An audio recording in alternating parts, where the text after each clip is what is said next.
Before we begin, please imagine the bell notification is on and you're subscribed to Huna Stories. I felt the room tilt when she said it. My mother's voice floated over the clinking glasses and soft music like a blade slipping between ribs. Quiet, intentional, lethal. "We're passing the car his parents gave you over to your sister," she said, smiling the way she always did when she wanted to look generous while being cruel. My sister's laugh was shrill enough to crack the varnish on the reception tables. "Relax," she added, brushing invisible lint from her dress. "It's just a car." The guests didn't look at me. They looked at the chandeliers, the flowers, the glossy floors, anywhere but the bride, suddenly frozen in her own wedding. And my groom, Daniel, he just stared at them with a calm I didn't yet understand. It was the calm right before a match touches gasoline. He raised his glass slowly and said, "Is that so?"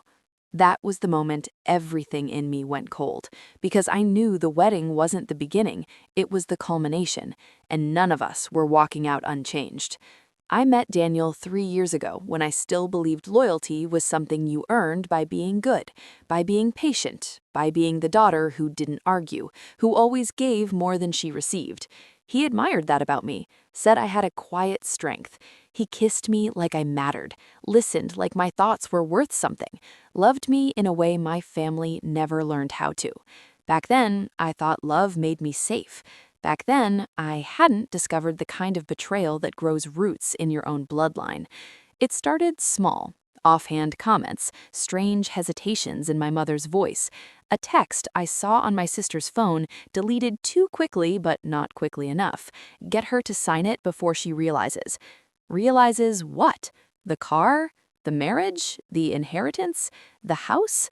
My family had never been subtle in their greed, but involving my wedding, the one thing they knew mattered to me, that was a new low. Then I found the folder tucked in my mother's desk, a draft transfer form with my signature forged, sloppy, rushed. They were planning to take the car Daniel's parents gifted us, a symbol of welcome, of family. They wanted to humiliate me before I'd even cut the cake. That was when I understood they didn't see me as a daughter.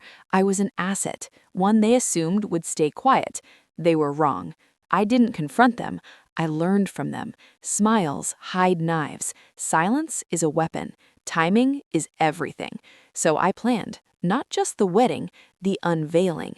I gathered evidence, screenshots, documents, recordings. I spoke to Daniel not as a wounded bride, but as an ally preparing for war.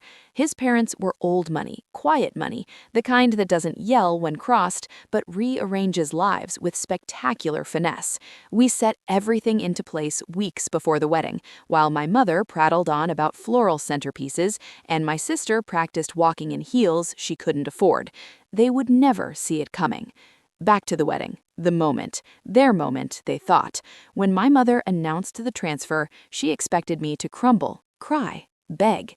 Instead, I breathed, steady, slow. Daniel's eyes flicked to me, a silent signal. He set his glass on the table and said, loud enough for the room to hush, "It's interesting you mentioned the car."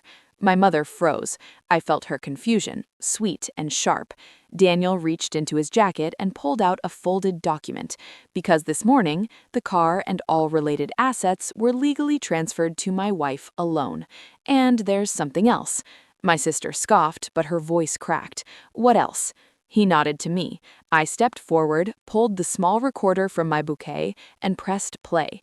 Their voices filled the room, talking about forging my signature, about bleeding her dry, about how I was too meek to fight back. The room's oxygen vanished. My sister turned gray. My mother's smile dropped so fast it looked painful. Gasps, whispering, my cousins backing away from them, my aunt covering her mouth, my father not even pretending to defend them. Daniel's parents stood, cold, elegant, unimpressed. "This marriage," his mother said, "will proceed without thieves posing as family. Security, yes, actual security, approached my mother and sister, not to arrest, but to escort. The humiliation was the sentence. They walked out of my wedding under a rain of whispers and judgment, exactly the way they'd planned for me. People ask if I regret it, if it was too much, but here's the truth I learned that day. Some betrayals deserve tears. Theirs deserved consequences. And when the doors closed behind them and the music resumed, I finally felt something I'd never felt in their presence before: free.